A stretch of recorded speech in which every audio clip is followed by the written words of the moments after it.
चलिए भाई, इससे पहले हम लोग ने माइक्रोस्कोप देखा था। माइक्रोस्कोप क्या था? एक सिंपल मैग्नीफाइंग ग्लास था। उसके लिए हम लोगों ने एम का फॉर्मूला डिराइव कर लिया था। देखिए बताएंगे क्या है सिंपल माइक्रोस्कोप के लिए? सिंपल माइक्रोस्कोप क्या आया था इसके लिए फॉर्मूला? इसके लिए आया था हमारा D/G। उसके बाद हमने इसमें दो अलग अलग केसेस पढ़े थे। एक था कि जब इमेज बन रही है एट डी, यानी कि जब इमेज एट डी पे बन रही है, तब हम लोगों ने देखा था m is equal to 1 plus D upon. हाँ, ये मैक्सिमम मैग्निफिकेशन है। मैक्सिमम मैग्निफिकेशन ये भी है, मैक्सिमम मैग्निफिकेशन वो भी है। ये वाला केस क्या है जिसमें इमेज डी की पर बन रही है, मतलब एडी डी बी की ऊपर, least distance of distinct feature. दूसरा केस जब इमेज बन रही है एट इंफिनिटी, इसको दूसरा केस क्या बोलता है? Relax dies. रिलैक्स डाइज देखो, दूसरे सितारों को देखने में कितना आसान लगता है। पेन को देखने में आपकी आईज को बहुत स्ट्रेस लगानी पड़ती है। एकदम पास में रखना, जितना पास में होना उतनी स्ट्रेस, और जितना दूर होगा ऑब्जेक्ट हमें उतना देखने में आसानी होती है। जब भी रिलैक्स डाइज बोलेगा इसका मतलब इंफिनिटी के ऊपर बन रही है, तब फॉर्मूला क्या हो जाता है? m is equal to d upon f। d by u है और u किसके इक्वल हो जाता है? f के इक्वल। इमेज इंफिनिटी कब बनती है? जब ऑब्जेक्ट कहां रखा हो? फोकस के ऊपर। तो u की जगह पे हमने लिख दिया f। तो ये हमारा सिंपल माइक्रोस्कोप यहाँ पे कवर हो गया।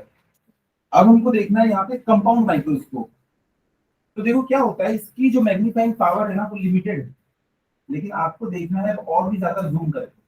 तो हम लोग क्या कर सकते हैं? एक बड़ी फोकल लेंथ वाला, बड़ी मैग्नीफाइंग पावर वाला कोई लेंस यूज कर सकते हैं। लेकिन उससे होगा क्या? उसकी भी तो एक लिमिट होगी। आप लेंस को जितना मोटा करते चले जाएंगे ना, उसकी मैग्नीफाइंग पावर उतनी बढ़ती चली जाती है। उसको आपको अपर्चर को छोटा करते जाना है, उसकी फोकल लेंथ को कम करना है, यानी कि उसकी मोटाई बढ़ाते चले जाना है। पर एक लिमिट है, उसके बाद तो पूरा गोल हो जाएगा। कहां से कर पाओगे? तो फिर हम लोग क्या करते हैं? दो लेंस का यूज करते हैं। हमको पता है कि अगर एक लेंस की पावर P1 है, अगर उसके साथ में हमने एक और लेंस को उसके साथ कोइंसिडेंट लगा दिया, तो टोटल पावर कितनी हो जाती है? P1 प्लस P2 हो जाती है। लेकिन मैग्नीफाई करने की कैपेसिटी ना इससे भी कहीं ज्यादा बढ़ जाती है। कैसे बढ़ती है वो हम लोग देखते हैं कंपाउंड माइक्रोस्कोप में। तो हेडिंग डालेगा, अच्छा डाल चुके ना, लिख चुके कंपाउंड माइक्रोस्कोप डायग्राम। हाँ, तो मैं डायग्राम बनवाता हूँ। इसके क्लास में डायग्राम तो दिखाया था ना इसको। तो चलो इसका डायग्राम मेरे साथ साथ बनाते चलो।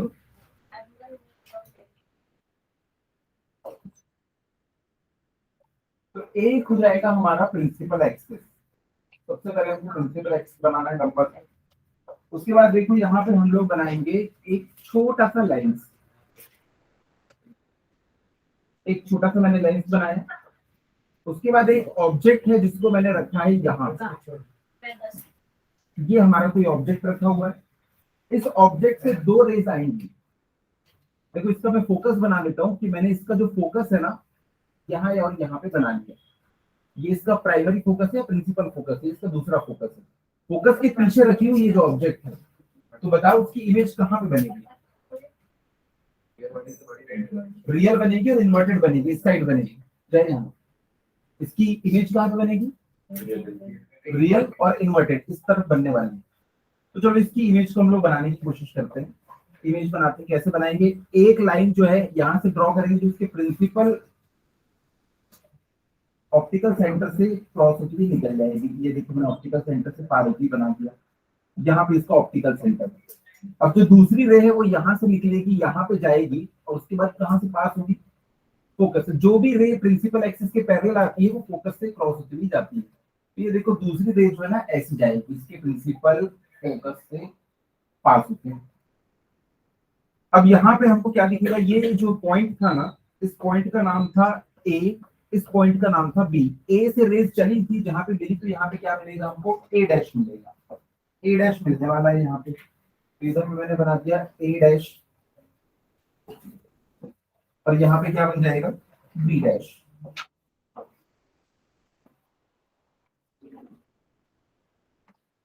ये हो गया ए डैश, और यहाँ पे क्या मिलेगा हमको? B dash. अब देखो ये इसका फोकस था, ये इसका फोकस है दूसरा वाला। इसको मैंने नाम दे दिया है क्या? L O. इसको मैंने ऑब्जेक्टिव लेंस नाम दिया है क्योंकि ऑब्जेक्ट यहाँ पे रखा हुआ है, ये उसके पास है। कंपाउंड माइक्रोस्कोप में हम क्या करते हैं, कॉम्बिनेशन ऑफ टू लेंसेज का यूज करते हैं। एक होगा ऑब्जेक्ट के पास, उसे हम ऑब्जेक्टिव लेंस कहेंगे, और दूसरा काम होगा हमारे आंख के पास, उसको हम आई लेंस कहेंगे। अब यहाँ पे देखो हम क्या करने वाले हैं, इसकी जो इमेज बन रही है यहाँ पे, अब हम लोग एक ऐसा लेंस लेके आएंगे जो कि इससे बड़े अपर्चर का होगा, इससे बड़े अपर्चर का, ज्यादा फोकल लेंथ का होगा, और उसको हम लोग क्या करेंगे, बिल्कुल इसके पास रख देंगे। देखो उसका जो डायमीटर है, अपर्चर है, वो कम है, इसका अपर्चर ज्यादा है। ऐसा इसलिए क्यों है, इसका जवाब आप लोग मुझे देंगे अभी। अब देखो इसकी जो इमेज है वो इसके लिए ऑब्जेक्ट का काम करने वाला है। तो क्या होगा, यहां से रेज निकलेंगी। अब दो रेज निकाल देते हैं। इसकी पहली रेज जो है निकल गई कहाँ, इसके ऑप्टिकल सेंटर से। उसके बाद दूसरी रे निकल गई इसकी, मान लो यहां से निकली यहां तक के। अब ये हो जाएगी थोड़ी सी बैंड, यहाँ कहीं पे इसका फोकस होगा, उससे इसको क्रॉस होते हुए जाना है। तो देखो ये ऐसे फोकस से क्रॉस होती हुई जाएगी, इसका फोकस यहाँ कहीं पे होगा, मैंने एज्यूम किया इसका फोकस यहाँ कहीं पे होगा। तो क्या होगा, जो ऑब्जर्वर वहां पे बैठा हुआ है उसको ये दोनों रेज पीछे कहीं से आती हुई फील होगी। ये हम लोगों ने जानबूझ के ऐसी सेटिंग की है। ये वाला मैंने पहला लेंस लगाया ना, तो इसकी इमेज यहाँ पे बनी। मैंने दूसरे लेंस को इतना पास रखा इसके कि इसका फोकस यहाँ कहीं पे है। देखो फोकस से भी पहले क्या है, ये इसके पास ये ऑब्जेक्ट, यानी कि इसकी इमेज कहाँ पे बनने वाली है, कैसी बनेगी इसकी इमेज, वर्चुअल बनेगी। और इन्वर्टेड नहीं, जैसा ऑब्जेक्ट है वैसी बनेगी। भाई जब ऑब्जेक्ट यहाँ पे रहता था उसकी इमेज पीछे बन जाती थी, इस बार ऑब्जेक्ट यहाँ पे इसकी इमेज पीछे भी बन जाएगी। कैसे पीछे बन जाएगी सर, वहां पे जो ऑब्जर्वर है उसको ये दोनों रेज अपनी तरफ आती हुई दिख रही है, तो ये वाली रे को वो पीछे बैक ट्रेस करेगा, और ये वाली रे को भी वो पीछे बैक ट्रेस करेगा। तो उसको लगेगा कि यहाँ इस पॉइंट से ये दोनों रेज आ रही है, इस पॉइंट से ये दोनों रेज आ रही है। एक्चुअली वो ए डैश से आई थी, लेकिन उसको क्या लग रहा है कि वो रेज यहाँ कहीं से आ रही है। तो उसको यहाँ कहीं पे क्या दिख जाएगा कि यहाँ कहीं पे एक इमेज बन रही है, उसको मैंने नाम दे दिया A double dash B double dash. इसे बता रहा हूँ, मैंने एक ऑब्जेक्ट रखा एक लेंस के सामने और उसको फोकस के पीछे रखा, इसलिए इसकी इमेज क्या बनेगी, इन्वर्टेड बनेगी और रियल बनेगी। अब मैंने क्या किया, एक लेंस को इसके बिल्कुल करीब रख दिया। करीब रखने से क्या फायदा हुआ कि फोकस के और लेंस के बीचों बीच आ गई इमेज। ऐसा करने से क्या होगा, इसकी एक वर्चुअल इमेज जस्ट इसके पीछे बन जाएगी। तो देखो पहले ऑब्जेक्ट हमारा इतना बड़ा था, पहले वाले ने उसको मैग्नीफाई करके इतना बड़ा बना दिया, इस वाले ने उसको और मैग्नीफाई किया और इतना बड़ा बना दिया। तो फाइनल इमेज हमको कैसी दिखाई दे रही है, इन्वर्टेड दिख रही है और मैग्नीफाइड दिख रही है। मैग्नीफाइड हो गई ना हमारी इमेज। तो एक कंपाउंड माइक्रोस्कोप है, कंपाउंड माइक्रोस्कोप पे हम लोग क्या करते हैं, बहुत छोटी छोटी चीजों को एनालाइज करते हैं, जैसे कि वायरस को, बैक्टीरिया को। तो उसमें उल्टा सीधा जैसी कोई चीज नहीं है, क्योंकि उसमें थाउजेंड्स ऑफ बैक्टीरिया है, कोई इधर जा रहा है कोई उधर जा रहा है। स्लाइड ऐसे रखोगे तो आपको ऊपर ज्यादा दिखाई देगा, लेकिन जा रहा होगा वो नीचे की साइड। उससे हमें क्या करना है, इतनी छोटी चीजों को हम ऑब्जर्व करते हैं ना कि उसमें उल्टा सीधा जैसी कोई चीज नहीं। चलो तुम मान लो इसमें किसी मच्छर को एनालाइज कर रहे हो, मच्छर मरा हुआ है उसको एनालाइज कर रहे हो, तो इसमें वो उल्टा दिखाई देगा। तुम्हें नहीं पसंद तो स्लाइड को उल्टा कर देना, मच्छर को मरा हुआ बुरा नहीं मानेगा, लेकिन आपको सीधा दिखने लगेगा। तो कोई बच्चे कहते हैं कि सर क्यों ना हम इसमें एक तीसरा लेंस और लगा दें, तो उससे क्या है कि इन्वर्टेड इमेज जो है ना फिर सीधी हो जाएगी। इससे क्या क्या नुकसान हो सकते हैं,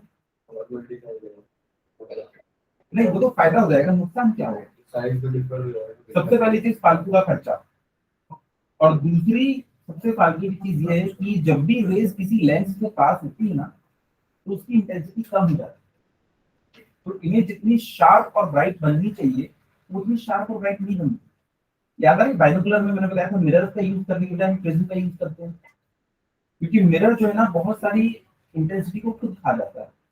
तो वैसे जितने भी यहाँ पे लेंसेज के पास होती है उतना ज्यादा इसकी इंटेंसिटी कम होने लगती है। इसलिए हम लोग क्या करते हैं, उनका सीधा देख जाते हैं ना, इसलिए कोई दिक्कत नहीं। जैसे कि आपको मान लो एक पेपर है, छोटा सा पीस है, उसको एनालाइज करना है, तो क्या उल्टा क्या सीधा, तो इसलिए हम लोग इसमें इमेज को उल्टा ही बनाने देंगे। ठीक है, इस डायग्राम को बना लो पहले, उसके बाद इसको एनालाइज करते हैं। यहाँ पे देखो इसको मैंने बोल दिया ऑब्जेक्टिव लेंस। उसके बाद ये जो फोकस था, याद रखना आपका जो इमेज है उसमें कहीं पे कुछ भी बन सकता है। हो सकता है आपकी रेज ना यहाँ जाके मीट हो, आपको इमेज यहाँ पे देखने के लिए मिले, जहां भी बन रही हो बनने देना, कोई गलत नहीं, किसी का भी गलत नहीं, मैंने कोई नाप जोड़ के नहीं बनाया है। मैं ये बोल रहा हूँ कि आपको ये जो यहाँ पे मिला है ना, हो सकता है वो यहाँ मिले, हो सकता है यहाँ मिले, हो सकता है यहाँ मिले, कोई दिक्कत वाली बात नहीं, कहीं पे भी बन जाएगा। हम लोग बिना स्केल पेंसिल के बना रहे हैं इसलिए, तो जहां भी बन रहा है उसको बनने दो। लेकिन याद करो कि ये वाली जो रे है वो कहाँ से होके गई थी, इसकी फोकस से होके गई थी। तो इसको मैं क्या नाम दे दूंगा, इसको मैं नाम दे देता हूँ एफ ओ, यानी कि ऑब्जेक्टिव लेंस का फोकस। हाँ बोलो।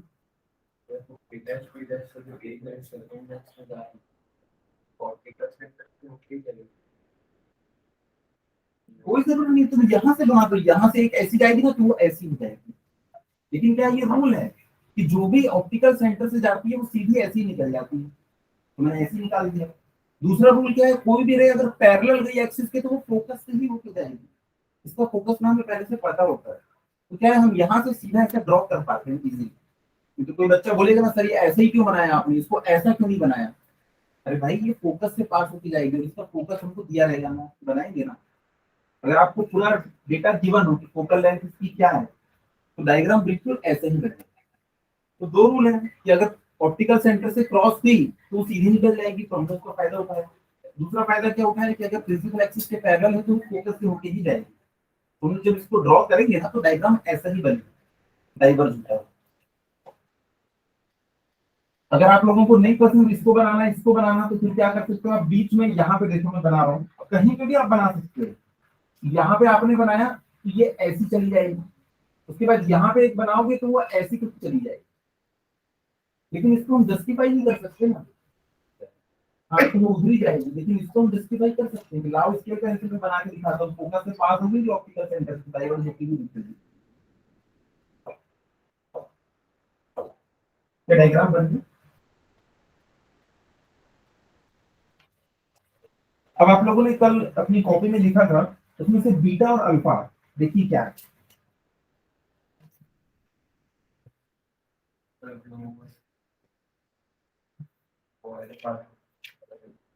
हम्म, तो मैंने दिखाया था ना बीटा और अल्फा।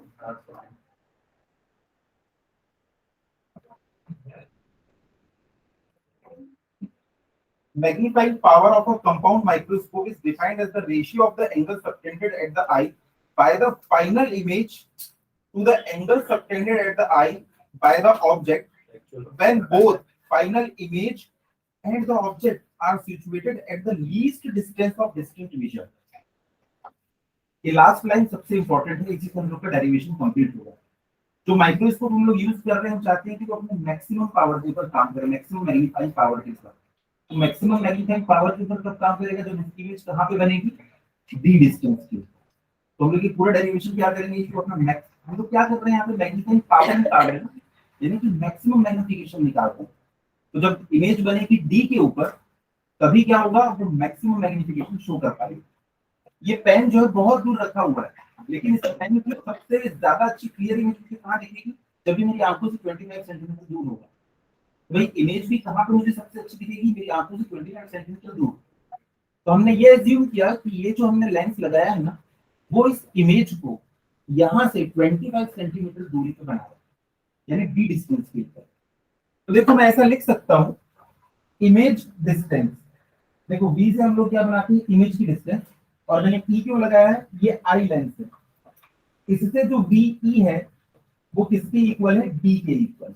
ये मेरा एजम्पशन, भाई मैक्सिमम पावर निकाल रहा हूं मैं, तो सबसे अच्छी इमेज क्या दिखेगी, जब इमेज डी के ऊपर बने। तो हमने डी के ऊपर बना दिया इसको, उसको एल को लिख लीजिएगा, इसको एल ई। चलिए हो गई।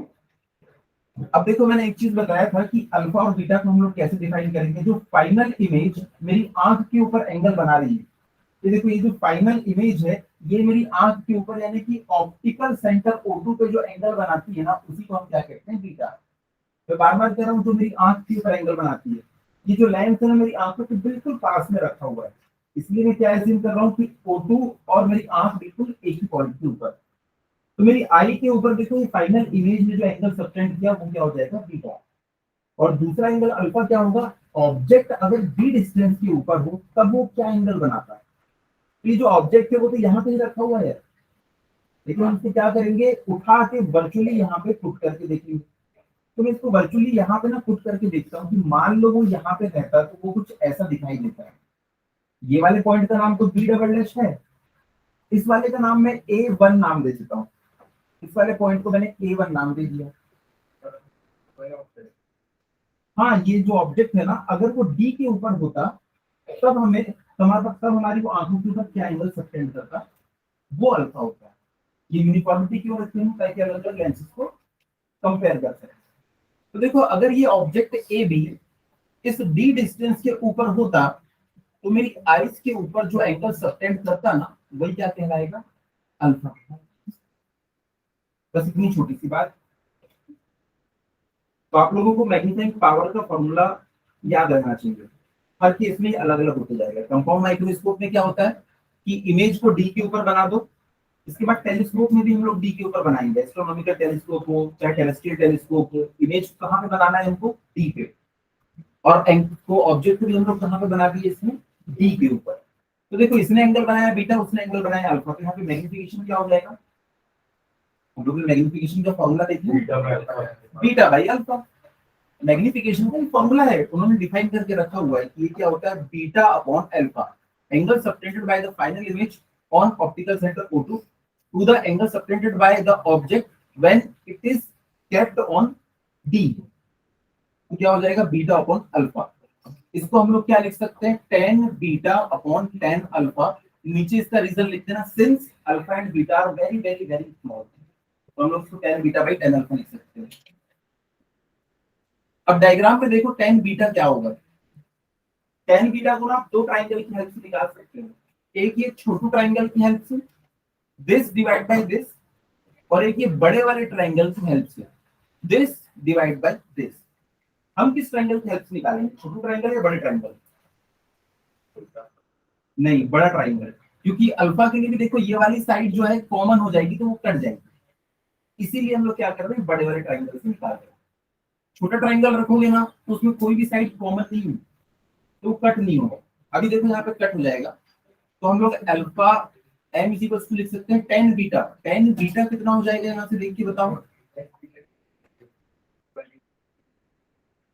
क्या, ये और ये सेम है, ये ऑब्जेक्ट को रखिए ना आपने यहाँ पे, ये तो उसकी इमेज है, वो ऑब्जेक्ट है, ये पहली इमेज है और ये फाइनल इमेज। ये किससे बन रही है, उससे बन रही है, इमेज है। तो देखो m is equal to tan beta, tan beta हम लोग क्या लिख सकते हैं, परपेंडिकुलर अपॉन बेस। लिख दो a double dash b double dash upon O2 b double dash. किसको किसको एल ई कहाँ, मैंने एल ई का, इसको मैंने बोला ये लेंस है, आई लेंस। नहीं नहीं, इसका नाम है एल ई, आई लेंस, इसका नाम है LO, ऑब्जेक्टिव लेंस। ले लो, eye lens objective lens, point का नाम नहीं है। अब यहाँ पे देखो नीचे tan अल्फा, tan अल्फा को हम लोग क्या लिख सकते हैं, दिस डिवाइड बाय दिस। तो लिखते हैं इसको A1B डबल डैश। ये वाला पॉइंट ना कॉमन है दोनों के लिए, नीचे वाली इमेज के लिए भी ऊपर वाले ऑब्जेक्ट के लिए भी, A1B double dash to O2B double dash. तो देखो यहाँ पे वो कट हो जाएगा, O2B डबल डैश। अगर आपने इस छोटे वाले ट्रायंगल से बनाया होता ना, तो दिस डिवाइड बाय दिस, कुछ भी कट नहीं होने वाला, इसलिए हमने उसको लिया। अब यहाँ से O2B double dash O2B double dash cut जाएगा, और मुझे बताना यहाँ पे क्या बचेगा। तो देखो यहाँ से m इज इक्वल टू क्या बचा, A double dash B double dash और नीचे A1B डबल डैश। तो डायग्राम में देखोगे ना तो कभी समझ में नहीं आएगा कि क्या बन गया ये, A double dash B double dash, A double dash B double dash upon A1B double dash, this divide by this.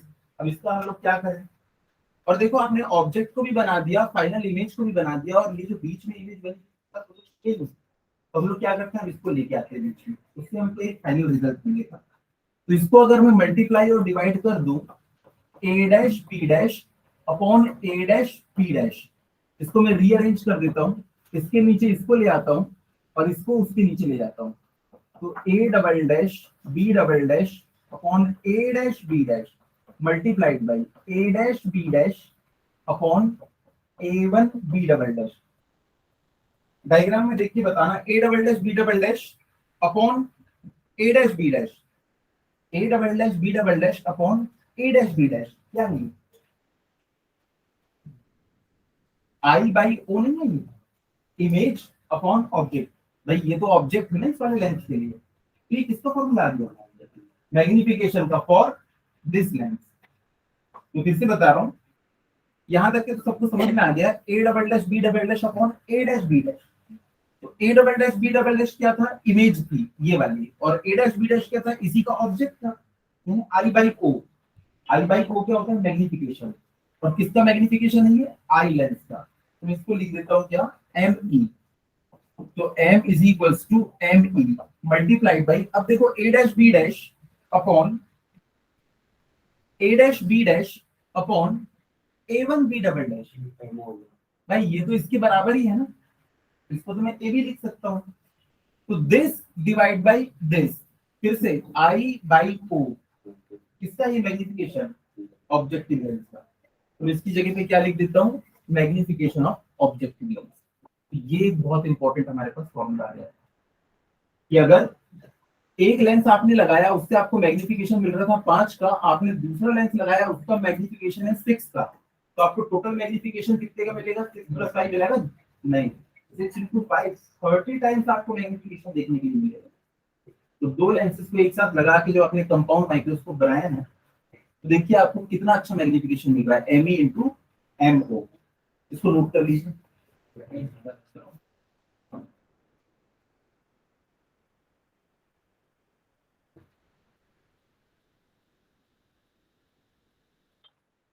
M E into M ओ,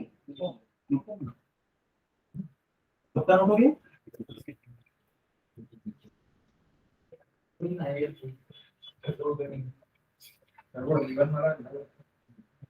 हाँ ये A1 है, A1 ये वाला पॉइंट B डबल डैश है, दोनों के लिए कॉमन है।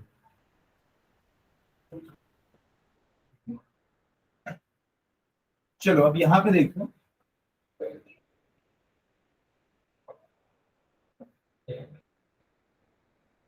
Magnification of the compound microscope is equal to MO into NE।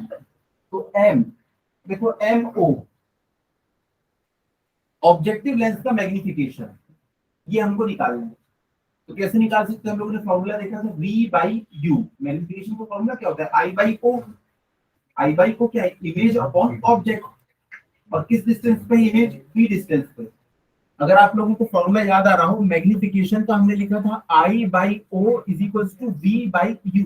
Formula याद आ रहा है वाला, कैसे निकाला था हम लोगों ने, एक ट्राइंगल वो है और एक ट्राइंगल ये है, तो this by this equal to this by this. इधर ध्यान दे दो थोड़ी देर, देखो वाला फॉर्मूला हम लोग याद करेंगे, m is equal to I by O is equal to B by U. I क्या है, इमेज की लेंथ, ये क्या है, ऑब्जेक्ट की लेंथ। इमेज की लेंथ डिवाइडेड बाय ऑब्जेक्ट की length is equal to B by U. तो एक ये वाला ट्राइंगल देखो और एक ये वाला ट्राइंगल देखो, ये आमने सामने की साइड्स का रेशियो इस और इस साइड के रेशियो के बराबर होगा, बी बाई यू। ये फॉर्मूला हम डिस्कस किए हैं। तो यहाँ पे देख के बताओ एम ओ की वैल्यू कितनी होगी ऑब्जेक्टिव लेंस के लिए। ऑब्जेक्टिव लेंस के लिए फॉर्मूला है ना बी बाई यू, उसमें रख के देखो, क्या उसको मैं ऐसा लिख सकता हूँ, B dash sorry B naught upon U naught, objective lens की इमेज अपॉन ऑब्जेक्टिव लेंस का ऑब्जेक्ट। पर ये थोड़ा सा गलत है इसमें, अगर आप प्रॉपर साइन रख के देखो तो एक है ऊपर और दूसरा है नीचे, तो इसको हम लोग को क्या लगाना पड़ेगा, negative sign. Sorry I by O में एक ऊपर और एक नीचे, तो नेगेटिव साइन आ जाता है, और यू कैसा है उसमें नेगेटिव और बी कैसा है इसमें पॉजिटिव। इन्वर्टेड में कोई दिक्कत नहीं क्योंकि रेशियो सेम ही होता है। तो देखो यू कैसा है इसमें नेगेटिव और बी कैसा है पॉजिटिव, तो मैंने नीचे भी क्या लगा दिया माइनस, नीचे ऊपर कहीं पे भी लगाओ एक ही बात। तो यहाँ पे हम लोग क्या लिख सकते हैं इसकी जगह पे, minus V naught upon U naught into अब देखो यहाँ पे ये सिंपल माइक्रोस्कोप की तरह दिखाई दे रहा है ये वाला लेंस। पिछला वाला हमने सिंपल माइक्रोस्कोप देखा था। सिंपल माइक्रोस्कोप में क्या आ गया था हमारा, जब ऑब्जेक्ट डी के ऊपर होता है, इमेज डी के ऊपर बनती है तो मैग्निफिकेशन क्या होता है भाई, डी के ऊपर बन रहा है नहीं। तो हमारा फॉर्मूला क्या आया था, जब डी के ऊपर बनता है तो 1 प्लस डी बाई है। यहाँ पे भी क्या हो रहा है, इमेज कहाँ पे बन रही है, हमने एज्यूम किया है इमेज जो है वो डी के ऊपर बन रही है। और ये वाला लेंस को देखो बिल्कुल सिंपल माइक्रोस्कोप की तरह दिख रहा है, तो इसका मैग्निफिकेशन का फॉर्मूला क्या हो जाएगा, 1 प्लस डी अपॉन एफ। क्योंकि सिंपल माइक्रोस्कोप से जब डी के ऊपर इमेज बनती है मैग्निफिकेशन कितना होता है, 1 प्लस डी बाई एफ। इसलिए हम लोगों ने फॉर्मूला डिस्कस किया। मैक्सिमम मैग्निफिकेशन का फॉर्मूला ये भी है, जब डी के ऊपर बनता है तो ये वाला फॉर्मूला लगाना है, जब इन्फिनिटी के ऊपर है तब ये वाला फॉर्मूला लगाना है। तीनों मैक्सिमम मैग्निफिकेशन ही बता रहे हैं, लेकिन ये वाला किसके लिए स्पेशल केस, जब डी के ऊपर हो। ये वाला स्पेशल केस जब इन्फिनिटी के ऊपर हो। तो यहाँ इमेज हमारी बन रही थी कहाँ, डी के ऊपर, तो ये वाला फॉर्मूला हम लोग लगा देते हैं, 1 प्लस डी अपॉन एफ ई, क्योंकि ऑब्जेक्ट सॉरी आई लेंस के लिए है ये। आप इस वाले लेंस के लिए बात कर रहे हो ना, ये सिंपल माइक्रोस्कोप की तरह, तो इसकी फोकल लेंथ हमको लेना पड़ेगा। तो ये फॉर्मूला हो जाएगा m is equal to minus V naught upon U naught into 1 plus D upon F E. ये वाला फॉर्मूला हम लोगों को याद रखना है। और सबसे इंपॉर्टेंट चीज कि साइन कन्वेंशन इसमें हमने ऑलरेडी ले चुके हैं। साइन कन्वेंशन देखो, यू को नेगेटिव वगैरह पहले ही ले चुका हूं, साइन कन्वेंशन ऑलरेडी टेकन। तो वहां पे हमको ऐसा नहीं करना है, वहां पे लिखा होगा ऑब्जेक्ट लेंस के 5 सेंटीमीटर पीछे है, तो ख्याल आता है कि माइनस में रख दें, लेकिन हम लोग माइनस ऑलरेडी लगा चुके हैं, तो वहां पे सीधा 5 सेंटीमीटर करना। हाँ लिखिएगा, in case of compound microscope, in case of compound microscope, comma, negative sign indicates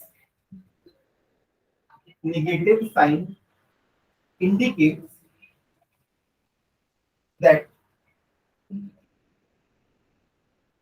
the image seen। अच्छा एक बात बताओ, ये वाला जो फॉर्मूला है m is equals to I by O, ये वाले फॉर्मूले को ध्यान से देखो, मैग्निफिकेशन निगेटिव आ रहा है, इसका मतलब क्या है, और नहीं, ये कब होगा, जब ऑब्जेक्ट एक तरफ हो और इमेज दूसरी तरफ। हम लोग साइन कन्वेंशन रहते हैं ना इसमें, अगर दोनों ऊपर ऊपर होते तो दोनों पॉजिटिव पॉजिटिव, लेकिन ये नेगेटिव आ रहा है, इसका मतलब एक ऊपर और एक नेगेटिव, मतलब नीचे, तभी ये नेगेटिव आ सकता है। तो लिखिएगा, in case of compound microscope negative sign indicates that the image seen is always inverted. Image seen is always inverted, हमेशा उल्टी बनेगी, हमेशा। नेक्स्ट लिखिएगा इसमें, ये फॉर्मूला किसका आ गया हमारा, मैग्नीफाइंग पावर। मैग्नीफाइंग पावर, आपको मैग्नीफाइंग पावर निकालने को लेकर तो यही वाला फॉर्मूला लगा रहे हैं, साइन की कोई टेंशन नहीं। यहाँ पे देखो डी को क्या हमें माइनस में रखना पड़ेगा, नहीं, हमने जब ये फॉर्मूला निकाला था ना ये वाला, तो डी को ऑलरेडी माइनस में करके निकाला, तो हमको इसमें कुछ भी छेड़छाड़ नहीं करनी, सारी ओरिजिनल वैल्यू को रख देना बिना साइन कन्वेंशन देखे हुए, हम पहले रख चुके हैं, फॉर्मूला क्वेश्चन करेंगे इसके ऊपर। अब एक बात बताओ, यहाँ पे आपको पूछता है कि आपके माइक्रोस्कोप की लेंथ कितनी होगी। तो माइक्रोस्कोप आपने देखा है लैब वगैरह में रहता है, उसमें ऊपर वाला जो लेंथ होता है और नीचे वाला जो लेंथ के बीच की डिस्टेंस को क्या कहते हैं, लेंथ ऑफ द माइक्रोस्कोप। तो यहाँ पे भी देखो, ये वाले से लेके ये वाले की जो डिस्टेंस होगी ना, उसको हम लोग क्या कहेंगे, लेंथ ऑफ द माइक्रोस्कोप या लेंथ ऑफ माइक्रोस्कोप क्यूब, ऐसा पूछता है। तो लिखिएगा, यहां से देख के बताओ जरा कितनी होगी, यहां से लेके यहां तक की डिस्टेंस।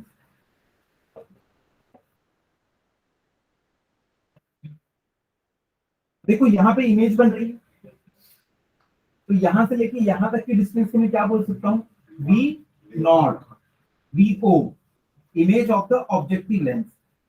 और इस लेंस के लिए ये क्या है, ऑब्जेक्ट है, इसको मैं क्या बोल सकता हूँ, यू ई, क्योंकि ये आईपीस लेंस के लिए ऑब्जेक्ट है। तो यहाँ पे हम लोग लिख सकते हैं length of compound microscope L is equals to V naught plus UE, objective lens की जहां पे इमेज बन रही है यानी कि V नॉट, और वही ऑब्जेक्ट का काम कर रही है किसके लिए, आईपीस लेंस के लिए, इसलिए V नॉट प्लस UE।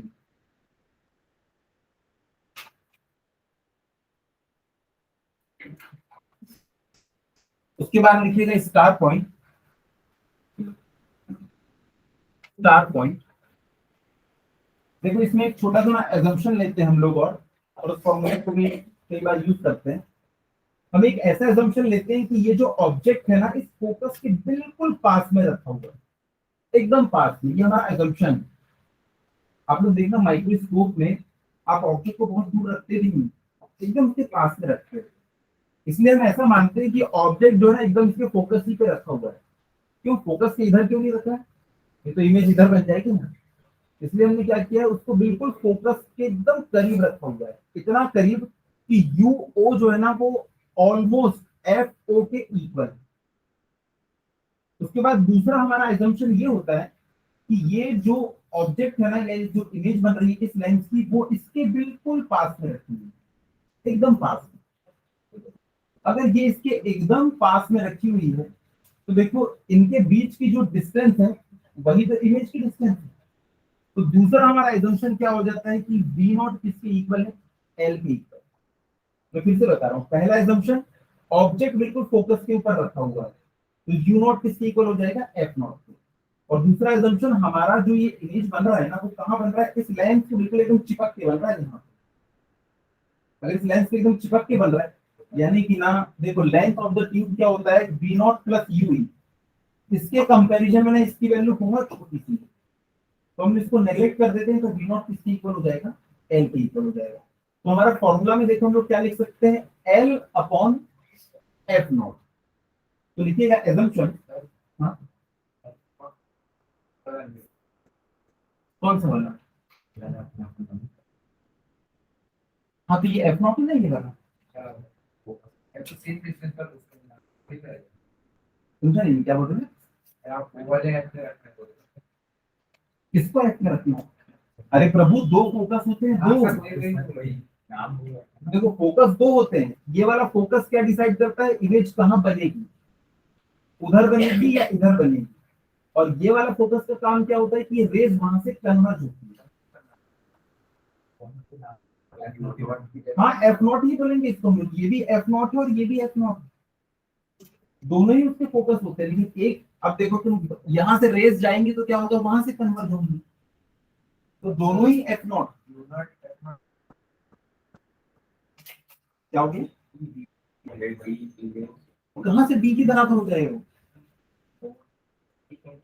कौन सी डिस्टेंस, ये वाली डिस्टेंस। अरे O2 से लेके इसकी डिस्टेंस बी डबल डैश की डिस्टेंस, ये डी के बराबर है। कोइंसिडेंटली फोकस उसके आसपास बन गया है। मैंने बताया था ना, ये कहीं पे भी बन सकता है, हो सकता है ये यहाँ बन जाए।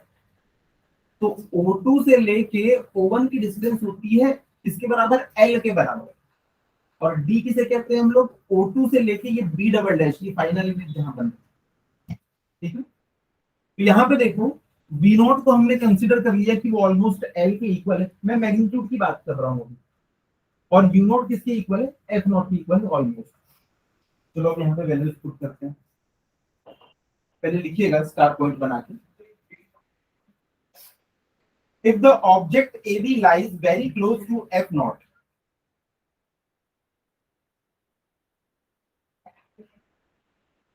if the object AB lies very close to F naught, therefore U naught is equals to O1B is equals to F naught. And next line, and as A dash B dash is formed very close to O2, then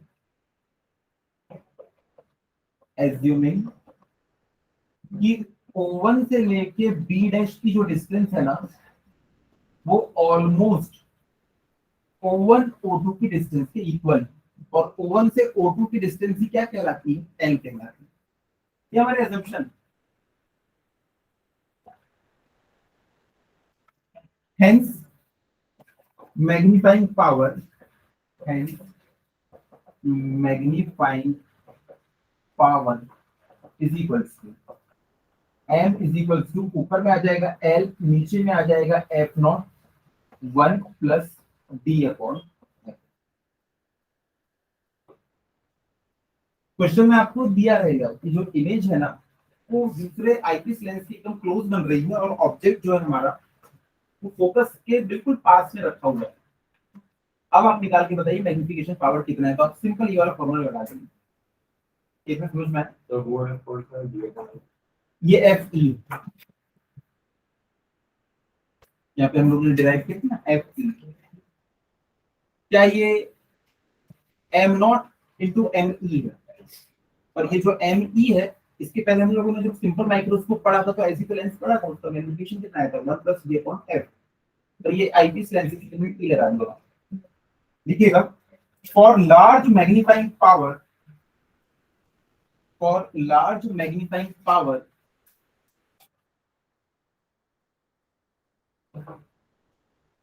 अच्छा एक बात बताओ, अगर आपको बहुत ज्यादा magnifying power चाहिए तो फोकल लेंथ जो है ऑब्जेक्टिव लेंस और आईपीस लेंस की, वो कम होना चाहिए कि ज्यादा होनी चाहिए? Focal length of objective and eyepiece lens ये ज्यादा से ज्यादा होनी चाहिए कि कम से कम होनी चाहिए? उससे क्या होगा, मैग्नीफाइंग पावर ज्यादा से ज्यादा मिलेगा, क्योंकि देखो डिनोमिनेटर में ये जितनी कम होंगी ना फोकल लेंथ, उतनी ज्यादा अच्छा आपको मैग्निफिकेशन मिलेगा। तो देखिएगा for large magnifying power F not and F E both have to be small, both have to be small। चलो मेरे इस क्वेश्चन का आंसर दो कि मैंने वो वाले लेंस को छोटा रखा है और ये वाले लेंस को बड़ा रखा है, ऐसा क्यों?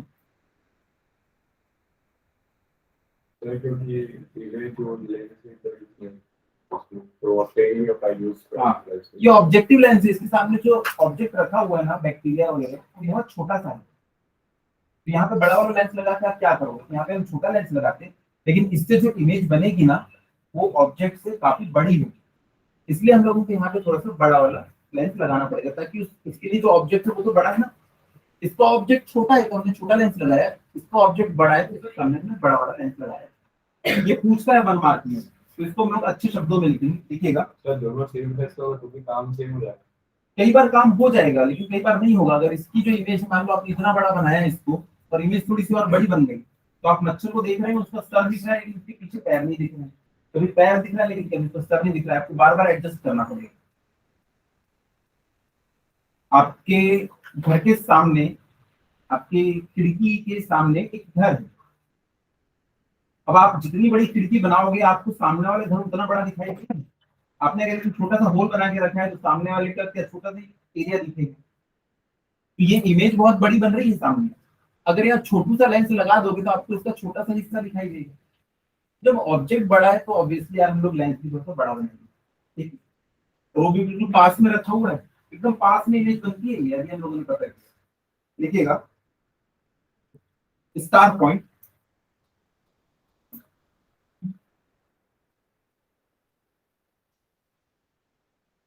objective lens is smaller than eyepiece lens, eyepiece lens, so that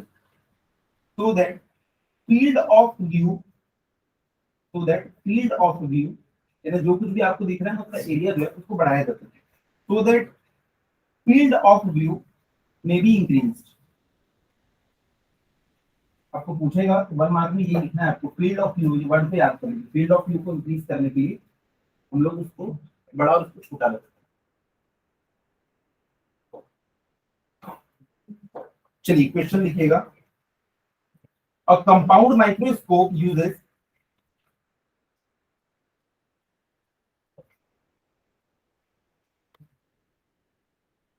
a compound microscope uses an objective length of focal length a compound microscope uses an objective length of focal length 4 centimeter and eyepiece length of focal length and eyepiece length of focal length 10 centimeter. देखो दोनों lens की focal length आपको दे दी है, F और F not they रखा है, full stop. An object is placed at 6 centimeter from the objective length. ये किसकी वैल्यू दी रखी है? U naught. An object is placed at 6 centimeter from the objective lens. Objective lens से 6 centimeter दूर एक object को प्लेस किया आपने. Full stop. Calculate the magnifying power of the compound microscope. Calculate the magnifying power of the compound microscope. Full stop. Also calculate the length of microscope. ये बहुत बहुत अच्छा क्वेश्चन है.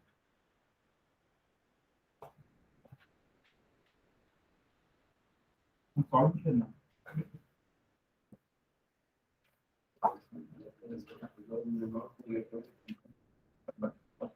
तो -6 होगा ना U naught.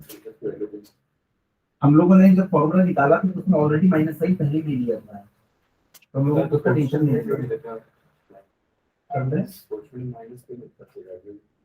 कहाँ माइनस लिखता है? इसमें माइनस क्यों नहीं लिखता? नहीं तो उसने तो बोल दिया ना कि ऑब्जेक्टिव लेंस के सामने रखा हुआ है. जैसे ही वो तो हमको पता होना चाहिए कि रेज उसकी तरफ से आ रही है, हम लोग उल्टा जाके मेजर कर रहे हैं तो नेगेटिव होना चाहिए.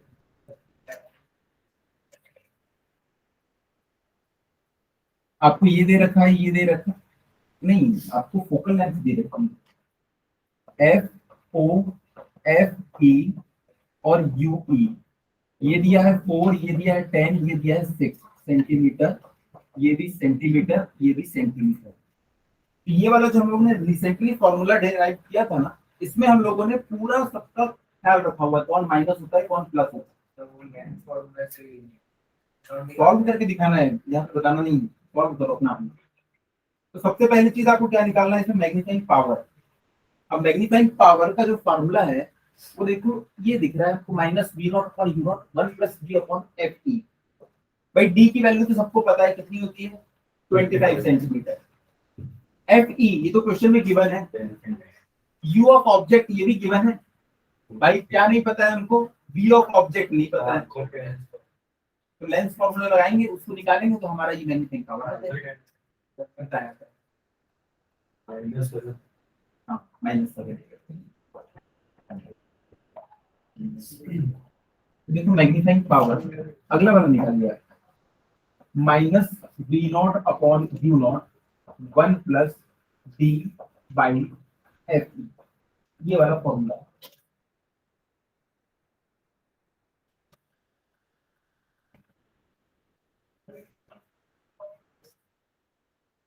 तो इसके लिए मुझे v नॉट की वैल्यू नहीं पता है, ये मुझे निकालना है. तो मैं क्या फॉर्मूला लगाऊंगा? 1/v not -1/u not = 1/f not.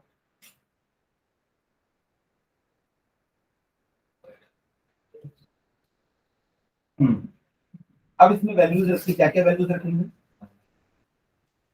चलो 1/v नॉट ये तो निकालना है, -1 क्या इसको मैं 6 लिख दूं और इसको 1/, क्या मैंने सही लिखा है या गलत लिखा है? माइनस आएगा इसमें, क्योंकि भैया लेंस फॉर्मूला सबके लिए कॉमन है. जितने भी टाइप के हमने लेंस पढ़े हैं उसमें हमें प्लस माइनस का ख्याल नहीं रखा था. इसमें भाई लेकिन आपको देखो, आपको जो कॉपी चेक करते हैं ना वो कौन होते हैं? वो डांस टीचर होते हैं. जो स्टेप के ऊपर मार्क देते हैं, डांस में स्टेप्स होती है ना उसको मार्क्स मिलते हैं. वैसे ही कॉपी कौन चेक करता है? Dance teacher. तो उनको ये दिखाना है कि मुझे पता है यहाँ पे -6 होगा, तो आपको पूरा ख्याल रख के यहाँ पे बनाना है. ठीक है. तो यहाँ से 1/v नॉट उसको माइनस करेंगे ये कितना आ जाएगा? 1.4 minus 1.2 आंसर कितना है? V not. plus 12. तो मैं डायरेक्ट आंसर लिख रहा हूँ, V नॉट की वैल्यू कितनी आ गई है? +12 सेंटीमीटर। तो उसको उसमें पुट कर देंगे तो आपको मिलेगा m का वैल्यू कितना? m की वैल्यू कितनी आ गई? उनके लिए वाली minus चलो -12 अपॉन 7 minus 7. हाँ -12/6। देखो मैं फॉर्मूले में एज इट इज पुट करते जा रहा हूँ। v की वैल्यू आई थी 12, उसको रख दिया, माइनस को पहले लगा दिया। u नॉट की वैल्यू मैंने रख दिया 6, जबकि उसको रखना था -6। लेकिन यहाँ पे हमने बताया कि इसकी साइन कन्वेंशन पहले आप यूज कर चुके हो। 1 प्लस ये होता है 25 और आईपीस लेंस के लिए कितना किया हुआ है? 10। तो देखो ये हो जाएगा 2.5 प्लस 1 3.5 मल्टीप्लाइड बाई 2, तो ये m इज इक्वल टू कितना हो जाएगा? -7। तो ये हमारा मैग्नीफाइंग पावर आ जाएगा -7। अब अगला वाला आपको कैलकुलेट करना है। फॉर्मूले में माइनस है ना, तो इनकी वैल्यू क्या है?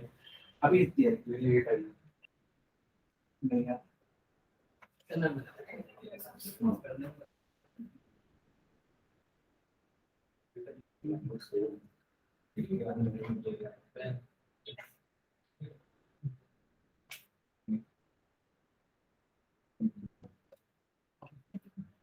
देखो क्वेश्चन में आपको V नॉट दे रखा था, लेकिन अगर आप पेज पलट के देखोगे तो L का फॉर्मूला क्या है? V naught plus UE। भाई आपको U नॉट गिवन है क्वेश्चन में, UE नहीं गिवन। U V ये सब की वैल्यू कहाँ से निकालते हैं? लेंस फॉर्मूले से।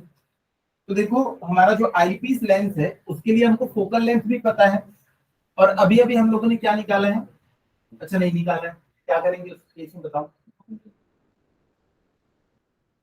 अब देखो मुझे जरूरत है किसकी? UE की। क्यों? क्योंकि L इज इक्वल टू क्या होता है? V naught plus UE। तो V नॉट की मुझे V नॉट निकाल चुके हैं हम लोग, सर वो सब निकालना UE की जरूरत है। सर. कितना है आपने बताया? नहीं सर वो सब निकालने की जरूरत है, डायरेक्ट ये वाले फॉर्मूले पुट कर देंगे ना. हमारे पास हाँ, M सर, है, वो वाला F नॉट है, FE है, ये भी पता है. तो ये निकालने की जरूरत नहीं है. सर इसमें ये यूवी निकालने की जरूरत है ना इस फॉर्मूले में. आपने कोई मैग्नीफिकेशन पता है? नहीं, पर क्वेश्चन में लिखा नहीं है पहली बात, और दूसरी बात आपके पास मतलब क्वेश्चन में लिखा नहीं है ना यहाँ पे कि जो हमारा ऑब्जेक्ट है वो वहाँ पे रखा होगा। स्पेशल केस बताया है। सर मतलब जब क्वेश्चन में लिखा होगा कि consider the object very close to the focal length and image very close to the eyepiece length, उस कंडीशन में फॉर्मूला हमको लगाना है। सर तो ये नॉर्मल केस की मत कीजिए। स्पेशल केस में एज्यूम की हुई चीजें नहीं। हाँ रेट यार.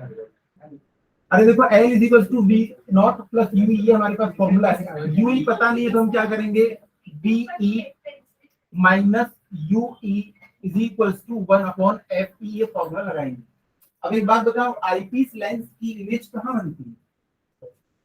25 सेंटीमीटर।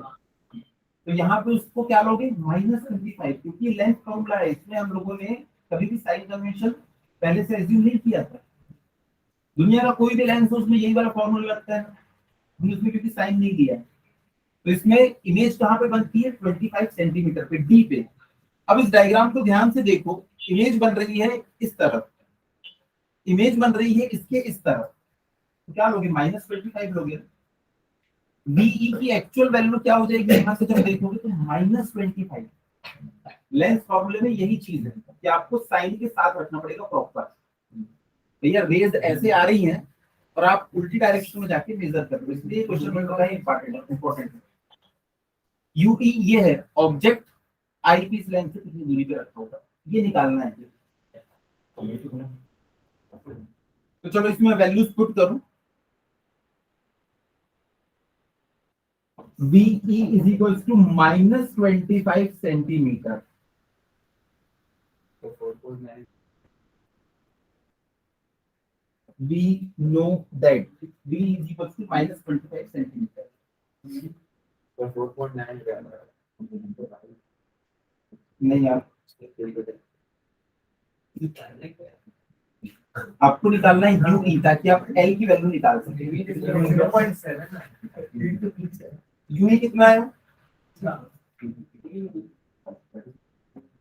कितना है? 7.1 आ रहा है। हाँ -7.1 -7.1। तो इसमें आप वैल्यूज पुट करना 1/-25 -1/UE is equals to 1/FE। FE कितना दिया हुआ है? 10 दिया हुआ है। तो यहाँ से आप UE की जो वैल्यू निकालेंगे, UE की तो आएगी -7.1 -50/7 कुछ आई होगी, इसको कट करने पे इतना आ गया।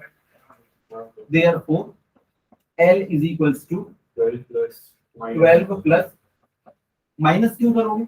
अब तुमको लेंथ निकालना है ना, लेंथ। सर तो नेगेटिव है ना लेंथ। अच्छा अरे एक बात बताओ, तुमको इन दोनों के बीच की डिस्टेंस निकालना है। ये डिस्टेंस है कितनी? 7.14। माइनस में क्यों है? क्योंकि हमने इसको उल्टी डायरेक्शन में मेजर किया था, तो साइन कन्वेंशन के हिसाब से इसको माइनस में दिया था। लेकिन जब आप एल निकालोगे तो mod we plus mod you ई लिखोगे ना, समझे नहीं? कि एक्चुअल में जो इनके बीच की डिस्टेंस है, भले हम इसको नेगेटिव लेते हैं। क्यों नेगेटिव लेते हैं? क्योंकि जब हम लोग लेंस फॉर्मूला वगैरह लगाते हैं तब इसको हम लोग पॉजिटिव मान रहे हैं और इसको हम लोग नेगेटिव मान रहे हैं, तो लेंस फॉर्मूला लगाएंगे। लेकिन एक्चुअल में ये नेगेटिव तो हो ही नहीं सकती है, तो एक्चुअल लेंस है ना। हाँ, तो एल की वैल्यू किसके बराबर है? यू नॉट प्लस यू ई। तो हम लोग मॉड लेते हैं, दोनों की पॉजिटिव वैल्यू रखते हैं दोनों। ये एक और गलती होती है, माइनस के साथ में पुट कर लेते हैं।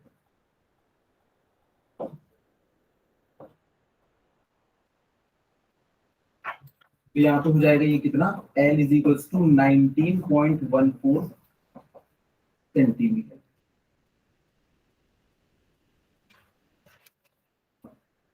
अब ये वाले फॉर्मूले से निकाल के देखना L की वैल्यू कितनी आती है। 8 आई थी, इसी से रखने के। हाँ, देखो यहाँ पे अब कितनी आ रही है इसकी वैल्यू? 19.14।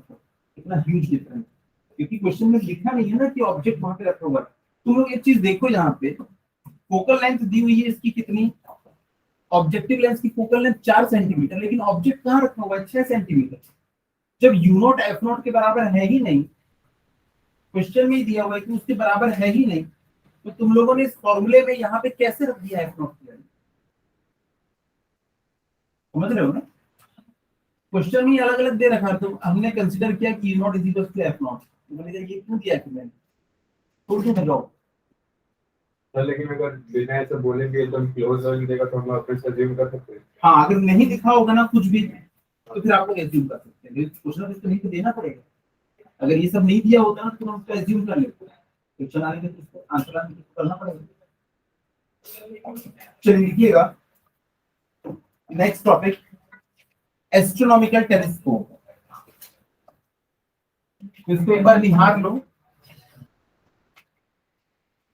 तो क्या इसका आंसर आप लोग लिख पाओगे कि इसका जो ऑब्जेक्टिव लेंस है वो छोटा क्यों होता है और आईपीस लेंस बड़ा क्यों होता है? क्योंकि इसके लिए ऑब्जेक्ट हमेशा छोटा होगा और इसकी जो बड़ी वाली इमेज होगी ना वो इसके लिए ऑब्जेक्ट है, इसलिए इसको हमको बड़ा बनाना पड़ेगा। तो ये हमारा कंपाउंड माइक्रोस्कोप हो गया।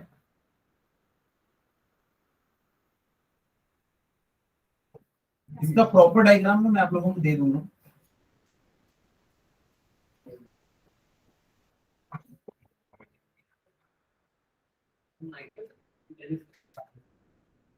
हाँ, टेलीस्कोप ना,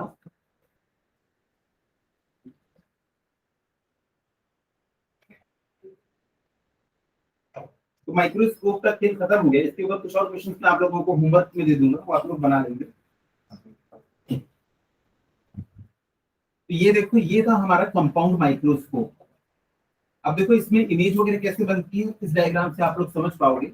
यहाँ पे देखिए छोटा सा लेंस होता है और यहाँ पे देखिए बड़ा वाला लेंस होता है, आईपीस लेंस। ये हमारा ऑब्जेक्ट दिया हुआ है। यहाँ पे बीच में ना प्रिज्म वगैरह लगता है, टीआईआर करके हम लोग यहाँ पे भेज देते हैं। नहीं तो क्या है, इसको अपनी सीट से खड़े होके यहाँ से देखना पड़ेगा। इसको भी थोड़ा सा कंफर्ट रहे, दिन भर बैठ के काम करना है, इसलिए हम क्या करते हैं लाइन बनाओ। ठीक है, तो वो अलग अलग फोकस के लेंगे तीन टोटल। हाँ वो तीनों अलग अलग है, तो उसके कारण क्या करना पड़ता है, इसको अपना ये फोकल लेंथ भी ना थोड़ा सा एडजस्ट करना पड़ता है। वो डिपेंड करता है, कई बार माइक्रो ऑर्गेनिजम्स हैं, उनका भी साइज वेरी करता रहता है, उनको ज्यादा अच्छे से देखने के लिए ये अलग अलग लेंसेज का यूज करता है, तो उसके कारण इसको ना इसका भी डिस्टेंस आगे पीछे करना पड़ता है। तो हम लोगों ने देखा था रैक एंड पिनियन मैकेनिज्म होता है, उसके बाद क्यों कर लेता है। अगर आपको और अच्छे समझना है तो आप बाहुबली मूवी देखिएगा, बाहुबली 2। उसमें देखना एक बहुत बड़े से टेलीस्कोप का वो यूज करता है, उसमें बाद में वो रैकेट एंड पिनियन का यूज करता है बाहुबली पे। बाहुबली नहीं, वो जो उसमें विलन होता है वो। तो इसमें देखो इमेज का फॉर्मेशन, देखो देखो ये बहुत स्मार्ट है। इसको किसी मॉस्किटो को एनालाइज करना था, उसको डिटेल में स्टडी करना था, तो उसने क्या किया, उसी को उल्टा रख दिया।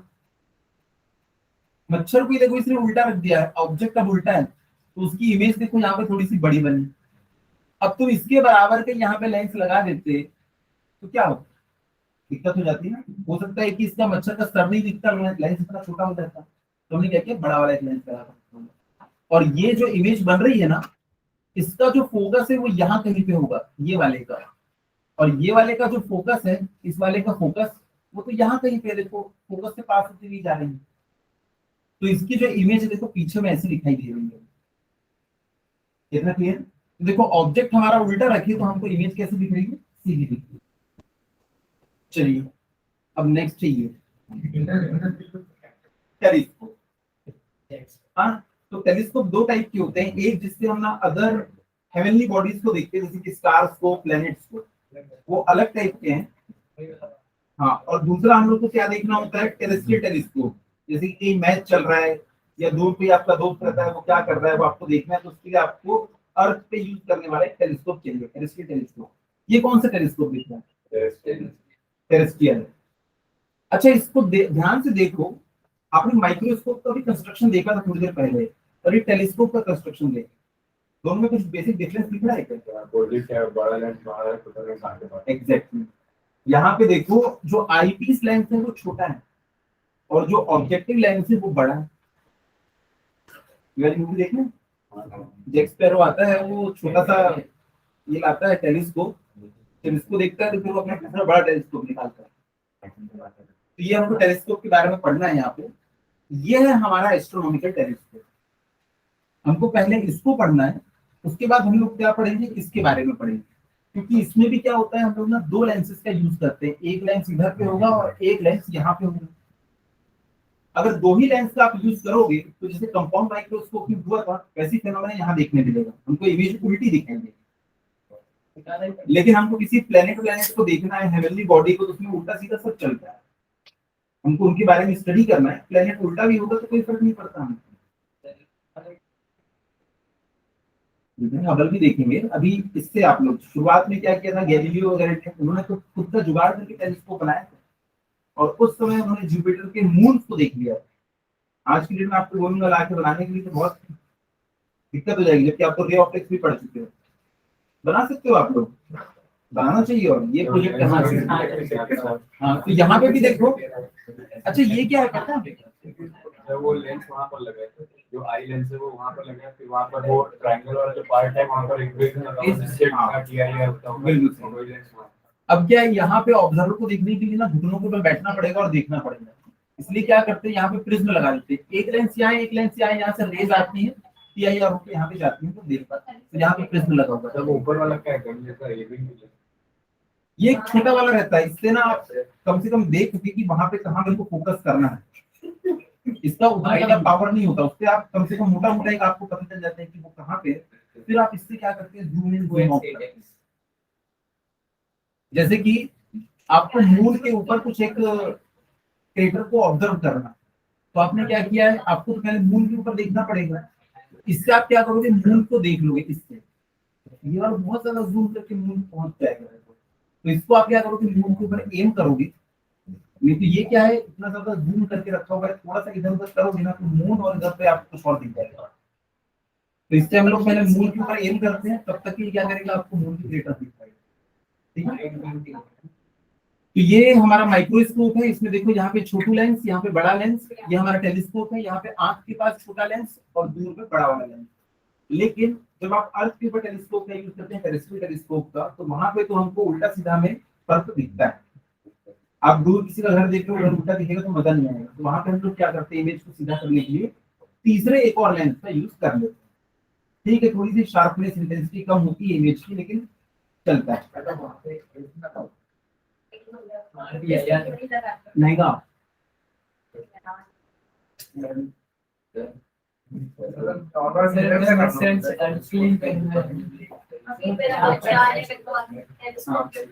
उसी के बारे में हम कभी डिस्कस किया। उसको उतनी ज्यादा पावर नहीं है कि आपको जो मून का क्रेटर दिखा रहा होगा ना, तो सिर्फ आपको मून दिखा रहा है। तो हम लोग क्या करते हैं, पहले रखा हुआ है तो उसको मून के ऊपर एम तो करो, तो छोटा वाले से देख के हम मून पे एम कर लेते हैं। बहुत ज्यादा जूम करके रखा हुआ है। आप अपने मोबाइल पे बहुत ज्यादा जूम करो, अपने मोबाइल को क्या करना, बहुत ज्यादा जूम पे रखना और उसमें कोशिश करना कि सामने कुछ दिखाई दे, लेकिन ना उसको एडजस्ट करने में बहुत दिक्कत होती है। दिक्कत पड़ जाए। हाँ, नहीं, और ना समझ में भी नहीं आता किस तरफ करूँ उसको। तो पहले आप उधर देखते हो अच्छा क्या दिख रहा है, उसके बाद फिर आपको एडजस्ट करने में बहुत आसानी होता है। तो ये वही वाला लेंस जिससे हम इंडिया को देखना किधर है, मून किधर है, अच्छा उधर है, फिर इधर कहाँ पे, इसमें नहीं, यहाँ पे prism,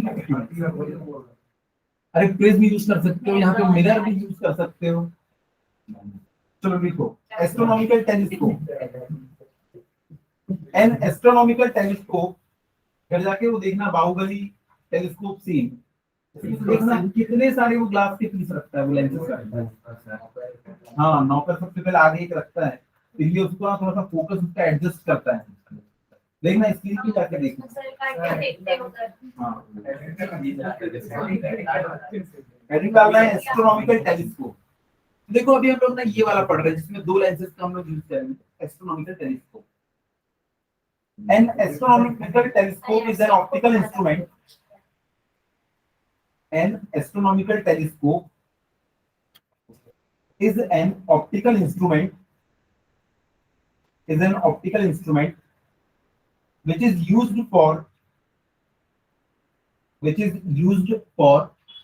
observing distinct images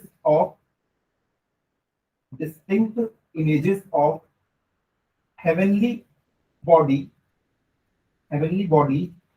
like stars, planets, etc.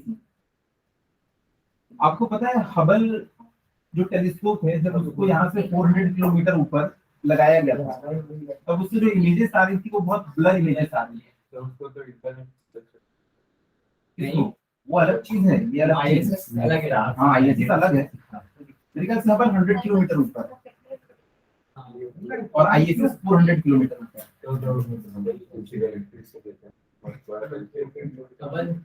बस की साइज का टेलीस्कोप है वो, दूसरे गैलेक्सीज को हाँ, दूसरी गैलेक्सीज, नेबुला, स्टार, तो मेन बात सुनो इधर, कई बिलियन डॉलर खर्च करके इन्होंने एक टेलीस्कोप ऊपर स्पेस में भेजा था। अब जब उससे इमेजेस आने लगी तो वो बहुत ब्लर इमेजेस आने लगी। तब इन लोग क्या करें, उसको अर्थ को वापस लाके ठीक करके तो भेज नहीं सकते। तो इनको पता चला जो उन्होंने उसमें लेंस यूज किया था ना, उसमें कुछ माइक्रोन की पॉलिश और करना, उसके कारण उसकी इमेज कहीं और बन रही है। तो जैसे हमारी आंखों में होता है कि इमेज कहीं और बन रही होती है, तो हम लोग क्या करते हैं, चश्मा लगाते हैं। तो हबल को भी चश्मा लगाया था। यहाँ से एक नया लेंस बनाया गया कैलकुलेशन करके कि उसको कितने का चश्मा लगेगा, एक उसकी लेंस के सामने एक और लेंस लगाया गया, तब जाके आज वो अच्छा काम कर पाते हैं। हाँ, अब तो जेम्स वेब आ गया। लिखिएगा एनास्ट्रॉन लिखवा दिया मैंने, पैराग्राफ चेंज करके, it consist of to lenses comma the objective lens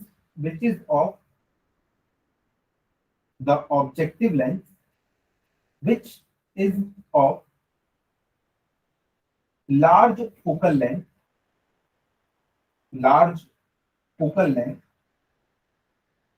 and large aperture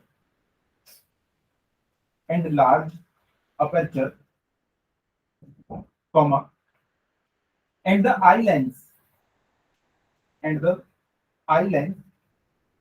which has small focal length and small aperture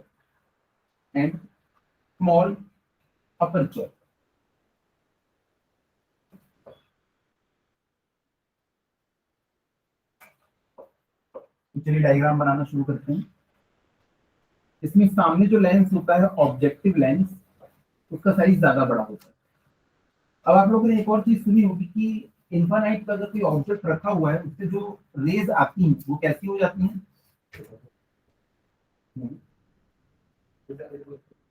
वो पैरेलल हो जाती है। इनफाइनाइट पे कोई ऑब्जेक्ट रखा हुआ है, जैसे कि आप देखो, आप यहाँ पे खड़े हो, आपकी जो परछाई बनेगी जिस डायरेक्शन में बनेगी, आपसे अगर 100 फीट कोई दूर खड़ा है तो उसकी भी परछाई किधर बनेगी, उसी डायरेक्शन में बनेगी। लेकिन एक बल्ब के सामने खड़े हो जाना आप, आपकी परछाई इधर बनेगी तो उसकी परछाई इधर बनेगी। क्यों? क्योंकि वो हमारे पास में रखा हुआ है बल्ब, उससे जो रेज आ रही है ना, वो अलग अलग एंगल पे आ रही है। लेकिन सन जो है यहाँ से 1 करोड़ किलोमीटर दूर, तो इतनी डिस्टेंस पर होने के कारण उससे जो रेज आती है ना, वो ऑलमोस्ट पैरेलल होता है। तो पैरेलल रेज ऑन इंफिनिट पे जो ऑब्जेक्ट रखा है उससे, और टेलीस्कोप से हम क्या देखते हैं, जो बहुत दूर ऑब्जेक्ट रखे हैं उन्हीं की। तो यहाँ पे देखो, कोई एक ऑब्जेक्ट है, कोई प्लेनेट है, कोई कहीं पे, उससे रेज आ रही है। मैं 3 रेज यहाँ पे बना रहा हूँ। पहली रे आई और वो ऑप्टिकल सेंटर से क्रॉस होती हुई चली गई। ये देखो, ये पहली रे आई और ये ऑप्टिकल सेंटर से क्रॉस होती हुई आगे चली गई। अब दूसरी एक और रे इसके बिल्कुल पैरेलल आएगी। ये देखो पैरेलल आएगी, तो ये रिफ्रैक्ट होके आगे जाके उससे कहीं पे मिल जाएगी। तो देखो, ये इससे क्या होगी, जो ऑप्टिकल सेंटर पे आती है ना, वो बस सीधे निकल पाती है।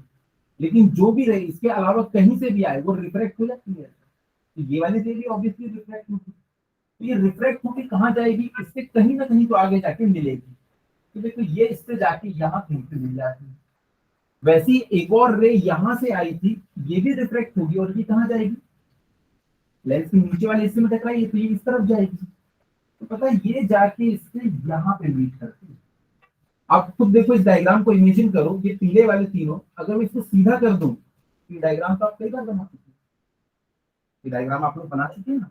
ये अगर ऐसा है, ऐसा आता है तो ये ऐसा मिलता है, जो सीधे सीधे आता है वो सीधे सीधे, जो ऐसा है वो ऐसा जाता है। ये तीनों जो रेज है उसको मैंने थोड़ा सा टिल्ट कर दिया और कुछ नहीं। समझ में आया? तो ऑब्जेक्ट अभी प्रिंसिपल एक्सिस के ऊपर नहीं रखा था, प्रिंसिपल एक्सिस पे रखा होगा तो प्रिंसिपल एक्सिस के पैरेलल रेज आती। अब वो ऊपर कहीं रखा है तो भाई उससे ऐसी रेज आई और वो वहां कहीं पे जाके मिल गई। इतना डाइजेस्ट हो रहा है? फोकस के हाँ, यही बात मैं बताना चाह रहा हूँ कि जब ये ऐसा वाला केस होता था तब तो ये फोकस पे जाके मिलती थी। लेकिन अगर ये ऐसा वाला केस है तो वो कहाँ पे मिलेंगे? तो पता है, ये फोकस जहां पे होता है ना, वहां पे ना आप एक इमेजिन कर लेना, एक प्लेन, उसको फोकल प्लेन कहते हैं। सारी रेज ना वहीं पे जाके मिलेगी, चाहे आप किसी भी एंगल से भेजो। हाँ, अगर प्रिंसिपल एक्सिस के पैरेलल आएंगे ना, प्रिंसिपल एक्सिस पे ही मिलेंगे। लेकिन अगर ऊपर या नीचे, मान लो ऊपर से आ रही है ना, तो यहाँ कहीं पे मिलेंगे। नीचे से अगर रेज आ रही है तो यहाँ कहीं पे मिलेगी, मतलब फोकस के ऊपर या नीचे कहीं मिलेगी इसी फोकल प्लेन की। तो देखो, ये जो इमेज बन रही है यहाँ पे, ये जो इमेज बन रही है, ये जो इमेज बनी है अभी,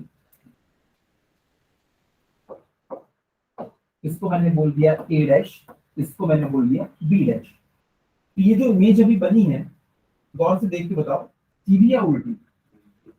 भाई, क्योंकि ऑब्जेक्ट जो है ना फोकस के काफी पीछे है, तो ऑब्वियसली इमेज कैसी बनने वाली है, इन्वर्टेड इमेज बनने वाली है। तो वहां पे वो इमेज हमारी बन गई।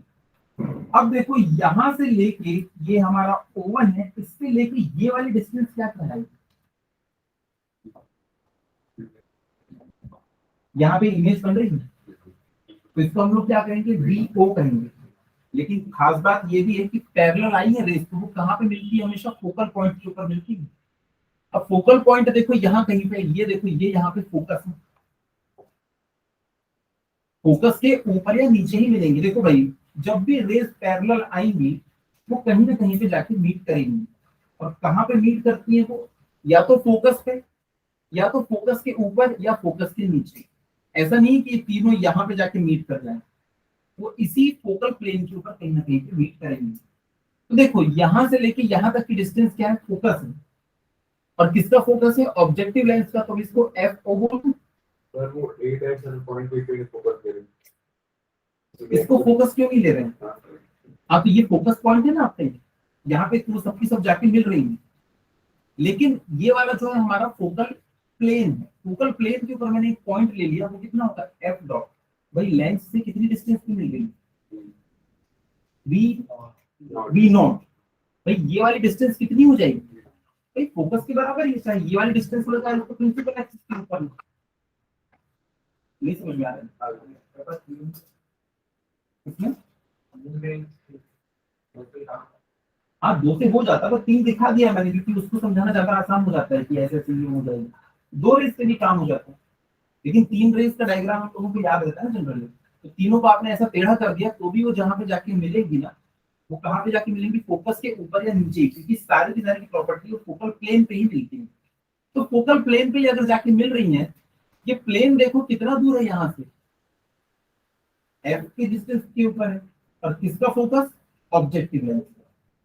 तो एक बात मुझे समझ में आ गई कि जब भी रेज पैरेलल आएंगी तो वो फोकल प्लेन पे ही जाके कहीं ना कहीं मिलने वाली है। तो यहां से लेके यहां तक की डिस्टेंस, O1 से लेके B डैश की डिस्टेंस किसके बराबर होगी, F नॉट के बराबर होगी। हमेशा फोकल पॉइंट पे जाके मिलती है ना, फोकल प्लेन के ऊपर। तो ये वाली डिस्टेंस मुझे पता चल गया, O1 B डैश क्या है, F नॉट के इक्वल है।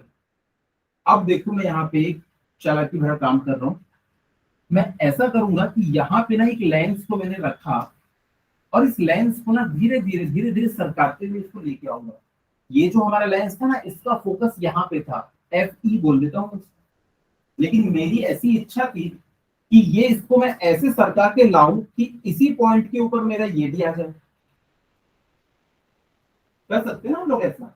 हमने एक नया वाला लेंस लिया, मुझे पता है इसका फोकल पॉइंट यहाँ से 5 सेंटीमीटर दूर है। अब मैं इस लेंस को सरकाते हुए ऐसा लेके आया कि यहां पे मैंने इसको ऐसा रख दिया कि इसका फोकल पॉइंट भी यहीं पे आ गया। मतलब इसके लिए जो ऑब्जेक्ट है वो कहां पे रखा हुआ है, इसके फोकस पे रखा हुआ है। याद रखो इसके फोकस पे बन नहीं रहा था, मैंने लेंस को उठा के ऐसा लाया कि इमेज कहां पे पहुंच गई, उसके फोकल पॉइंट पे। अब एक चीज हम लोग जानते हैं कि अगर रेज पैरेलल आती है तो वो फोकल पॉइंट से गुजरती है, और अगर फोकल पॉइंट से रेज निकलेंगी तो क्या हो जाएगी, पैरेलल हो जाएंगी। पैरेलल रेज आती हैं तो वो एफ पे मिलती हैं, और जब वो एफ से निकलती हैं तो वो आपस में पैरेलल हो जाती हैं। तो इस लेंस के लिए देखो वो फोकल पॉइंट के ऊपर रखेंगे, तो अब इससे जब रेज निकलेंगी, एक रे को ना मैं प्रिंसिपल सॉरी ऑप्टिकल सेंटर से पास करा देता हूँ, और दूसरी को कहां से पास करा दूंगा, इसके फोकस से पास करा दूंगा। समझ में पा रहे हैं। फिर से बता देता हूँ कि तीनों रेज पैरेलल हैं तो वो जाके एक पॉइंट में मिलेगी जिसको हम लोग क्या कहते हैं, फोकल पॉइंट। अब देखो दूसरे के फोकल पॉइंट के ऊपर ये ऑब्जेक्ट रखा होगा, एक्चुअली है ये इमेज, बट दूसरे के लिए ऑब्जेक्ट का काम करेगी। तो अगर कोई ऑब्जेक्ट किसी लेंस के सामने उसके फोकस पे ही रखा हुआ है तो उसकी इमेज कहाँ पे बनती है, इंफिनिटी पे। क्यों, क्योंकि फोकस से जब भी रेज निकलती है ना तो लेंस से पास होने के बाद वो आपस में पैरेलल हो जाती है। चलो इसमें से रेज को निकालते हैं। इसमें से हम लोगों ने पहली रे निकाली, इसके ऑप्टिकल सेंटर से पार होती हुई ये देखो आगे निकल गई, ये इसका ऑप्टिकल सेंटर था। दूसरी रे मैंने निकाली, दूसरी रे ऐसी गई, और यहाँ कहीं पे इसका फोकस होगा तो पता है वो ऐसी जाएगी कि ये दोनों रेज में आपस में डाइवर्जिंग दिखाएगी, ये अपने आप को सॉरी डाइवर्जिंग बोल रहा हूँ, इसके पैरेलल हो जाएगी, इसके पैरेलल हो जाएगी। क्योंकि जब भी रेज फोकस से निकलती है तो क्या हो जाती है, आपस में पैरेलल हो जाती है। तो यहाँ पे जो ऑब्जर्वर होगा, कि जो भी ऑब्जर्वर है, इसको क्या लगेगा कि ये जो दोनों रेज हैं ये कहाँ से आ रही है, इसकी तरफ इंफिनिट से।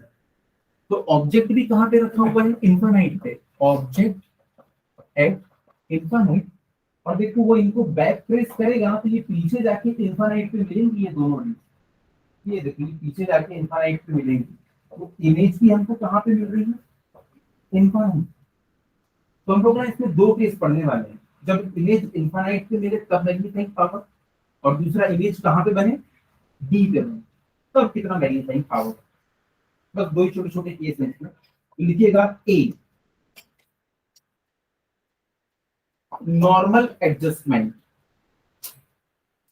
अच्छा इमेज इंफिनिटी पे बन रही है तो आंखों में कोई स्ट्रेस आएगा क्या, इसको हम लोग नॉर्मल एडजस्टमेंट कहते हैं, रिलैक्स्ड है, नॉर्मल एडजस्टमेंट।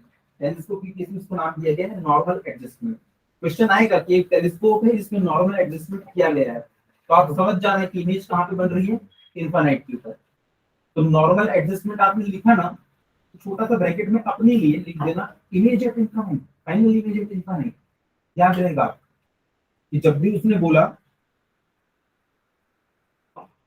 तो आप समझ जाएंगे कि फाइनल इमेज कहाँ पे बन रही है, इनफिनिट के ऊपर बन रही है। देखो फाइनल इमेज इनफिनिट के ऊपर बन रही है। देखिएगा इस केस में हम लोग मैग्नीफाइंग पावर कैसे डिफाइन करते हैं। अच्छा डायग्राम को बना लो पहले। सही लिखेंगे चलिए। हाँ लिखने के पहले तो देखो यही पॉइंट जो है ना हमारा ये, यही एफ नॉट भी है और यही पॉइंट हमारा एफ ई भी है। ये खास बात है इसकी। इसको ऐसे बादल बना के अंदर कर लेना ताकि ये याद रहे।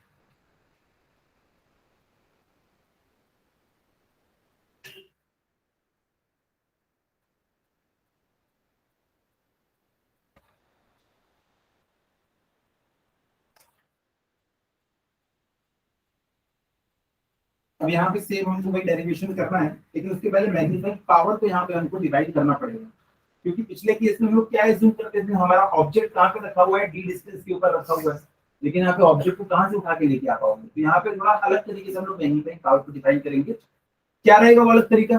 भाई बीटा तो यही है सिंपल, फाइनल इमेज जो इसके ऊपर एंगल बना रही है तो ये बीटा है। अल्फा क्या है कि ऑब्जेक्ट से जो रेज आ रही है प्रिंसिपल एक्सिस पे जो एंगल बना रही है ना वही अल्फा है। खत्म। अरे ये अल्फा होगा तो ये भी तो अल्फा होगा, आएगा ना।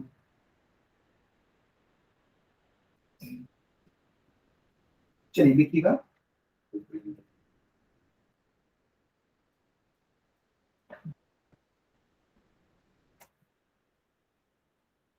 घर जाके एक बार इसको ना खुद से करने की कोशिश करना, तो चीजें दिमाग में रिटेन होती है। तो आज पढ़ो कल खत्म, और कभी भी क्लास मिस नहीं करना। आना है, बैठना है, समझना है। हो सकता है दिन भर में एक बार भी समझ में आ गई तो वही फ्रूटफुल है हमारे लिए। देखिए, magnifying power of N astronomical telescope,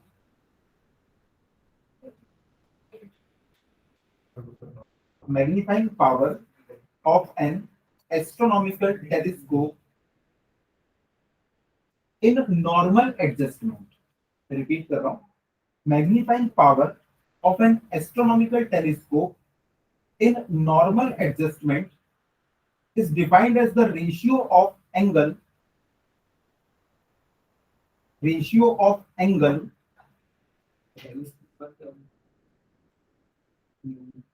पूरा रिपीट कर रहा हूँ। Magnifying power of N astronomical telescope in normal adjustment is defined as the ratio of angle subtended at the eye, E by E, eye। आपने इसी को अपनी आंख मान लिया करना, ये आईपीस लेंस है तो यहीं पे ये जो O2 है ना ये हमारी आंख। Angle subtended at the I by the final image. तो देखिए ये फाइनल इमेज जो एंगल बना रही है यही हमारे लिए क्या हो जाएगा, बीटा। Final image I by the final image to the angle subtended magnifying power of an astronomical telescope is normal adjustment is defined as the ratio of the angle subtended at the eye by the final image to the angle subtended at the eye, angle subtended at the eye by the object directly। Object से directly raise आके angle बनाएंगे ना वही वाला angle. Object से जो raise आ रही है वो आंख के ऊपर जो डायरेक्टली एंगल बना रही है वही क्या हो जाएगा, अल्फा। अब आप बोलोगे सर मेरी आंख तो यहाँ पे है, ऑब्जेक्ट से जो आ रही है वो तो वहां पे एंगल बना रही है, लेकिन देखो यार वो इतनी दूर से आ रही है, यहाँ पे जो एंगल बनाएंगी वही एंगल तो यहाँ पे भी बनाएंगी। तुम यहाँ पे देख रहे हो, तुमको सूरज यहाँ दिख रहा है, तुम्हारे जस्ट पीछे जो दोस्त खड़ा है क्या उसको बहुत दूर दिखाई देगा? उसको भी एग्जैक्टली वही दिखाई देगा, दोनों की बिल्कुल वही उसी एंगल पे आ रही है, क्योंकि ऑब्जेक्ट इन्फिनिट है। तो देखो ये वाला एंगल ना अगर अल्फा है तो ये वाला एंगल भी कितना हो जाएगा, अल्फा। तो हमको ये वाला अल्फा निकालना है तो हम किसकी हेल्प से निकाल रहे हैं, मैंने क्या बोला, कौन कौन से एंगल की बात किया, फाइनल इमेज आंख के ऊपर जो एंगल बनाएगी टू द एक्चुअल ऑब्जेक्ट हमारी आंखों के ऊपर जो एंगल बना रहा है उनका रेशियो। तो वो अल्फा ये है, लेकिन ये अल्फा को हम निकाले कैसे, तो हम जुगाड़ कर रहे हैं कि भैया ये एंगल अगर अल्फा है तो ये एंगल भी कितना होगा, अल्फा होगा। बस अब इसकी हेल्प से हम निकालने वाले। लिखिएगा, as the object lies at very huge distance. मैं यही लिख पा रहा हूँ कि वो O1 पे जो एंगल बना रही है ना वही एंगल O2 पे बनाएगी. As the object lie at very huge distance, comma, therefore angle subtended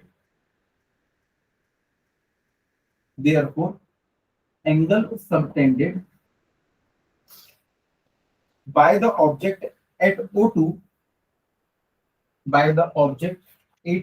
O2 is almost the same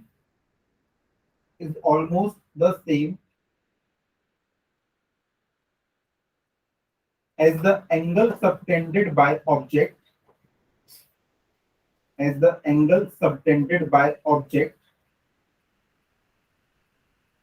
at O1. Object ने O1 पे जो एंगल बनाया है ना O2 पे भी वही सेम एंगल बनाएगा अगर यहाँ पे वो रेज आते हैं तो. देखिएगा ब्रैकेट में लिख लेना because O1 is very close to O2.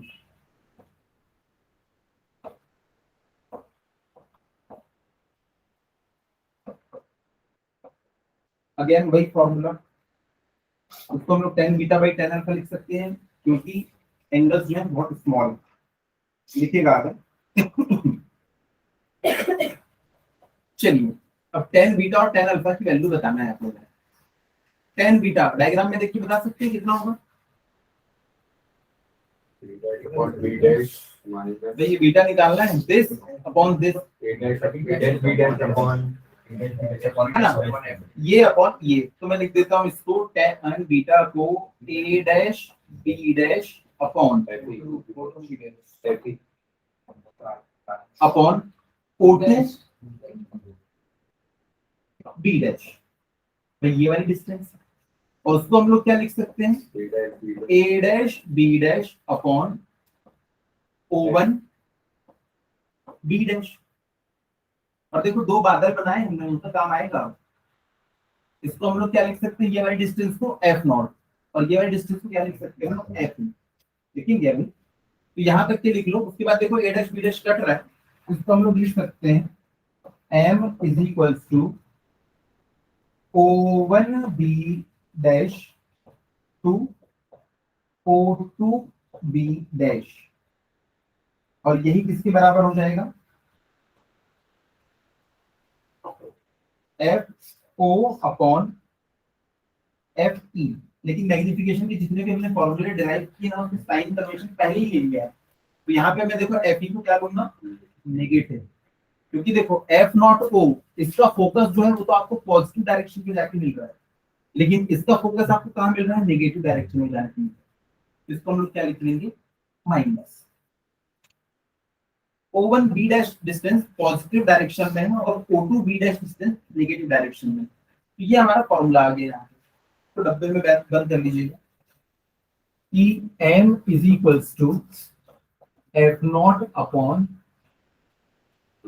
f वो भी माइनस साइन के साथ. तो आपको फोकल लेंथ वगैरह दी होगी तो माइनस साइन के साथ लगा देना.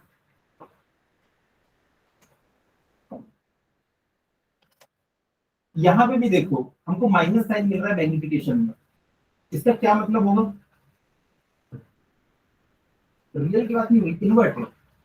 रियल कब मिलती है जब एक लेंस होता है. यहाँ पे कॉम्बिनेशन ऑफ लेंसेज पढ़ रहे हैं हम लोग तो हर कॉम्बिनेशन में अलग अलग चीजें हो सकती है. इसको आपने कहीं लगाया इसको आपने कहीं लगाया. तो यहाँ पे अगर इमेज इन्वर्ट हुई है इसका मतलब क्या है सॉरी नेगेटिव आया है मैग्निफिकेशन यानी कि इमेज इन्वर्टेड है.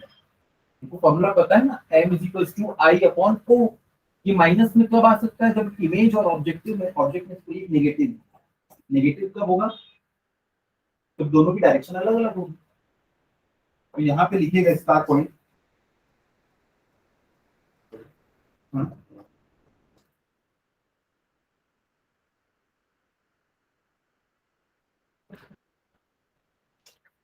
तो मैग्नीफाइंग पावर इसके साथ लिख लेना magnifying power m is equals to f naught upon minus f e. फिर लिखिएगा negative sign indicates that final image is inverted. ये पूछता है एग्जाम में कि इसमें माइनस साइन जो आया है उसको जस्टिफाई करो. तो आप लोग को लिखना होगा कि माइनस साइन सिर्फ ये बता रहा है कि इमेज जो है वो इन्वर्टेड है उल्टी बन गई है image.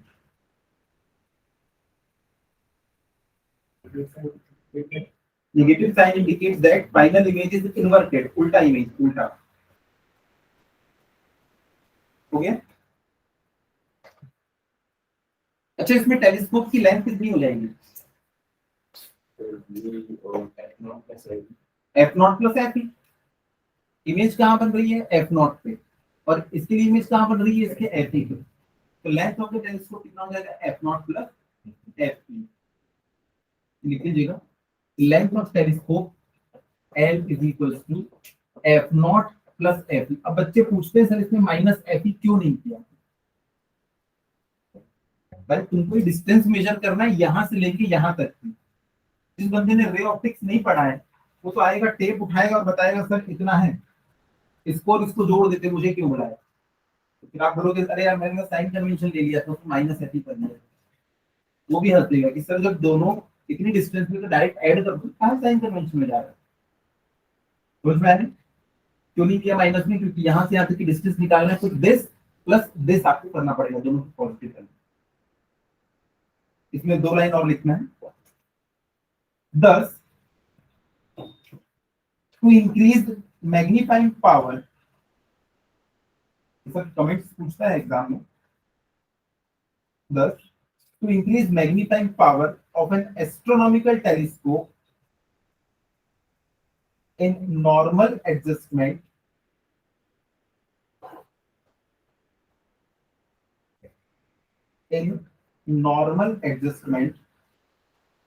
comma, focal length of objective lens, देखो हमारे पास ये फॉर्मूला आ गया। अब उसमें आप मैग्नीफाइंग पावर बढ़ाना चाहते हो, जैसे पिछले वाले केस में आपने दोनों की वैल्यू कम कम रखी थी, तब आपको मैग्नीफाइंग पावर जो सबसे ज्यादा मिला, क्योंकि दोनों डिनोमिनेटर में थे। पिछले वाले केस में जस्ट, इस वाले केस में क्या लग रहा है? मैग्नीफाइंग पावर को बढ़ाने के लिए आपको क्या करना पड़ेगा? हाँ, एफ नॉट की वैल्यू जितनी ज्यादा होगी उतना अच्छा है, और एफ की वैल्यू जितना कम होगी उतना अच्छा है। एफ नॉट की वैल्यू जितनी ज्यादा होगी उतना अच्छा है, और एफ की वैल्यू जितनी कम होगी उतना अच्छा है। इसलिए ऑब्जेक्टिव लेंस को देखो हमने बड़ा रखा है, तो इसका फोकल लेंथ इसलिए बड़ा है, इसका फोकल लेंथ ज्यादा दूरी पे होगा, और इसका आईपीस लेंस हमने छोटा रखा है ताकि इसका फोकल लेंथ भी क्या हो? छोटा। इसीलिए हम लोग क्या करते हैं, इसमें बड़ा वाला लेंस सामने रखते हैं, छोटा वाला लेंस पीछे रखते हैं, ताकि मैग्नीफिकेशन को ज्यादा से ज्यादा। कि आपको पूछेगा कि भैया इसमें टेलीस्कोप में आपने सामने बड़ा वाला लेंस क्यों रखा? तो बोलना देख ले मैग्नीफाइंग पावर का फॉर्मूला, उसमें एफ नॉट ऊपर है तो हमने एफ नॉट को ज्यादा रखा, और एफ की वैल्यू जितनी कम होगी मैग्नीफाइंग पावर उतनी ज्यादा मिलेगा, इसलिए हमने एफ को छोटा रखा। ठीक है। अगर आपसे पूछ दोनों को बराबर चोरी रखी, अरे कट जाएगा, मैग्नीफिकेशन 1 आ जाएगा, क्या मतलब? लिखिए, thus to increase magnifying power of an astronomical telescope in normal adjustment, focal length of objective lens, repeat कर रहा हूँ, thus to increase magnifying power of an astronomical telescope in normal adjustment, comma, focal length of objective lens should be large. Diagram sorry फॉर्मूले को देख के बता सकते हैं। Focal length of objective lens should be large, comma, and focal length of eye lens should be small. Focal length of eye lens should be small. तो देखो ये वाले केस में इमेज कहां बन रही थी? इंफाइनाइट, तो आपकी आईज कैसी रहेगी? रिलैक्स। अब दूसरा वाला केस, इसमें जब इमेज कहां पे बनेगी, कहां पे बनाएंगे हम लोग इमेज? डी के। देखो तो ये सामने वाले लेंस को और एकदम बड़ा कर लेंगे सर, ठीक है ना? आप और बड़ा ले लो भैया, टाइम थोड़ा उसको उतने रख लेंगे। हाँ, तो इमेज मिल जाएगी। क्यों नहीं मिलेगी? बिल्कुल इमेज मिल जाएगी, तो और अच्छी मिलेगी ना, और अच्छी इमेज मिलेगी। लेकिन जितना बड़ा लेंस बढ़ता चला जाएगा तो इसको बनाने का खर्चा भी उतना बढ़ता चला जाएगा। तो एक लिमिट है ना, कितनी बड़ा बनाओगे। उसके लिए अब हमारे पास बहुत सारी अलग अलग चीजें आ चुकी हैं। अब हम लोग इंफ्रारेड टेलीस्कोप वगैरह का यूज करते हैं। अब जैसे जेम्स वेब गया है, वो भी कैसा इंफ्रारेड वाला है, इंफ्रारेड रेस से यूज करता है। जेम्स वेब कौन सा ऑर्बिट गया? L2 ऑर्बिट में गया है। वो कब से जाना था उसको? 20 साल पहले से जा ही नहीं रहा था। हाँ।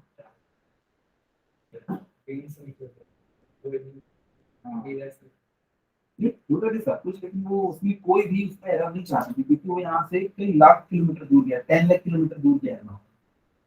उसको ऑपरेट करने के लिए -250 डिग्री सेंटीग्रेड टेम्परेचर चाहिए। तो अर्थ अर्थ से 3 लाख किलोमीटर दूर मून, तो ये 10 लाख किलोमीटर दूर गया। चलिए लिखिएगा। अब हम करते हैं एक घर बेच रहा है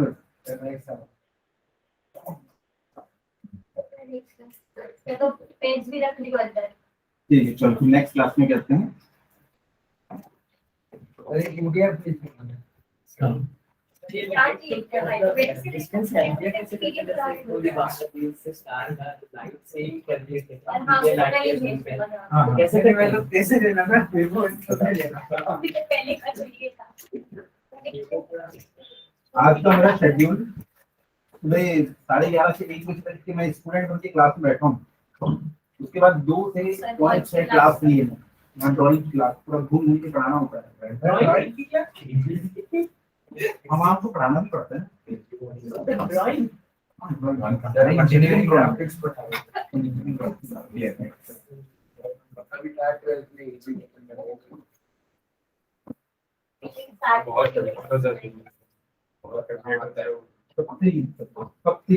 कैसे भाई